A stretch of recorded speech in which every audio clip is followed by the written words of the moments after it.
Good morning, good evening, good afternoon, wherever you are around the world, guys.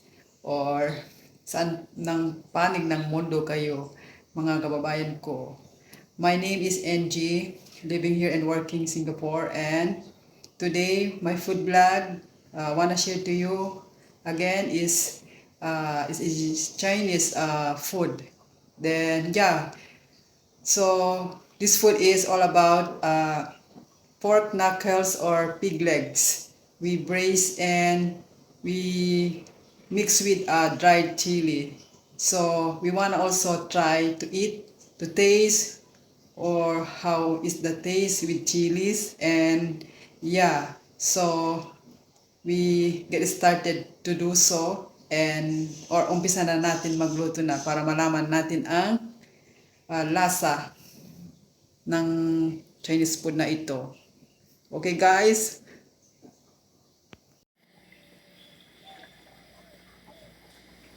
This is the ingredients for marination, this guys. First we're doing marination.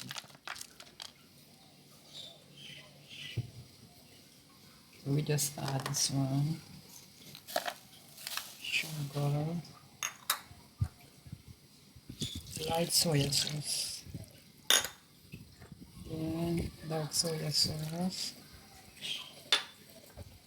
White vinegar.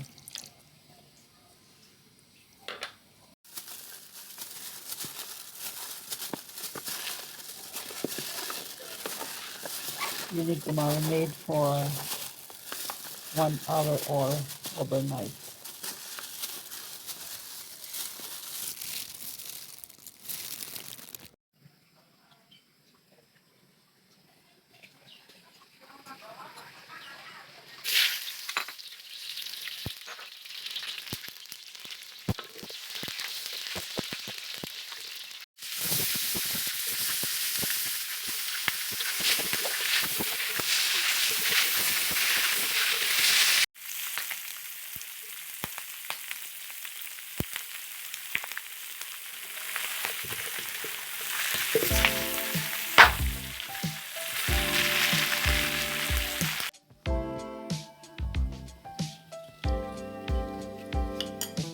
Now guys, I'm making the sauce.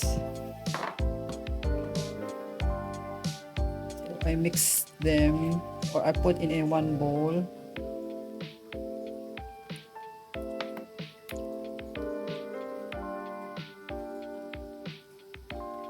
This is a fish sauce. Then we add sesame oil.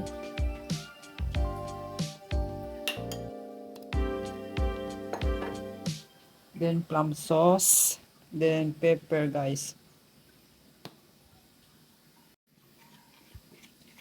Here inside this bowl, guys, this is my sauce. And we have 8 things here. This one.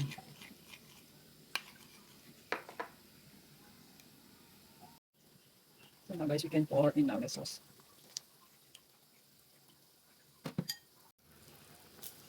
So we need to put the cover, and first put in high heat and then reduce to low heat. This one is simmer for 2 hours or until the meat become tender, guys. So let's reduce the heat. This is now the pork knuckles looks like, just like Filipino food, the pork adobo, but the ingredients make only different. So, wow, looks delicious. Nice smell. Yeah, I will write down the recipe on the description box. Just check it there. And please subscribe, hit the like button, comment down below, and click the notification bell as well. Thank you and hope you like the video. Bye.